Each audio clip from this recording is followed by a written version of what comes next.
এটা যদিও মুগ ডাল দিয়ে নয়, এটা মুসুরির ডাল দিয়ে বানাচ্ছি। আজকে বৃষ্টির দিন, সবাই বললো যে মুগের ডাল নয় মুসুরির ডাল দিয়ে বানানোর জন্য, তাই মুসুরির ডাল দিয়েই বানাচ্ছি। তো প্রথমে জলটা ভালো করে গরম করে নিলাম, ডালটা চালটা ভালো করে ধুয়ে নিলাম। ধুয়ে নেওয়ার পরে একটা তেজপাতা দিয়ে দিলাম, দুটো তেজপাতা দেওয়ার পরে চাল ডালটা একসঙ্গে বসিয়ে দিলাম। সব থেকে ইজি প্রসেস মনে হয় এটা, জানো।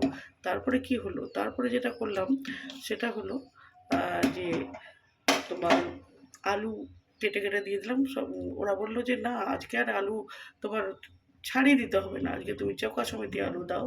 সো আজকে চোখা সমেতি আলু দিলাম, এবং তার সাথে সাথে কী দিলাম, পাশের গ্যাসটার মধ্যে চাপিয়ে দিয়েছিলাম একটু রসুনের ছোক আর লঙ্কা, জিরে, এবং তার সাথে সাথে একটু কী বলবো, শুকনো লঙ্কা, কাঁচা লঙ্কা শুকনো লঙ্কা দুটোই দিয়েছি।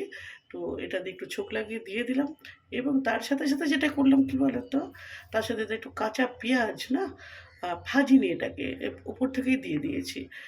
খেতে একটু বেশি ভালো লাগে। তো হাজব্যান্ড বলছিল কারি পাতা দাও, আমি বললাম না না, তেজপাতা দিয়েছি, আজকে আর কারি পাতা দেবো না। তো আমি খুব ভালো করে আজকে করতে পারছি না, কারণ আজকে আমার সকালে একটু হাত পুড়ে গেছে আর কি, চা বানাতে গিয়ে।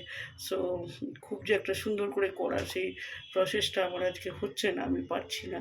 তো একটু যদি আদা বাটা দিতাম আরও হয়তো ভালো লাগতো, বাট কুচি কুচি করে আদাটাও আমি দিয়ে দিয়েছি এর মধ্যে, বুঝলে। তো নামানোর আগে আর কিছুই দেবো না, নামানোর আগে একটু গরম মশলা দেবো আর একটু ঘি দিয়ে দেবো, গাওয়া ঘি, ব্যাস। আর কি চাই। তোমাদের কী প্রসেসে তোমরা বানাও একটু জানিও।